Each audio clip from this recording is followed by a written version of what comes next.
तो मेरे पाकिस्तानियों, हरगिज दिल मत हारना कि अभी तो इम्तिहान बाकी है।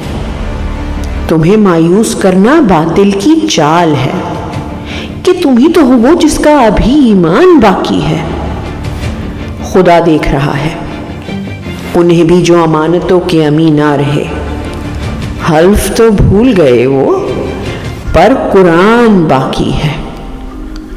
राहे हक कठिन है, लंबा है रास्ता भी, पर अभी तो जीत का इम्कान बाकी है।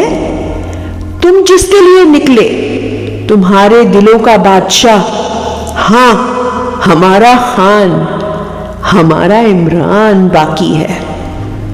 हमारे लीडर ने कहा था, इंसान हारता तब है जब वो हार मान जाता है। यकीन रखो जीत चुके हो, बस ऐलान बाकी है। आपका कप्तान जब तक के अंदर खून है वो खड़ा है, आखिरी गेंद तक लड़ने वाला कैप्टन है आपका। हार मानने का सवाल पैदा ही नहीं होता। जो भी ये करेंगे मैं उसके लिए तैयार हूं। इसी कौम को भी मैं ये कहना चाहता हूं कि आपने किसी सूरत हार नहीं मानी।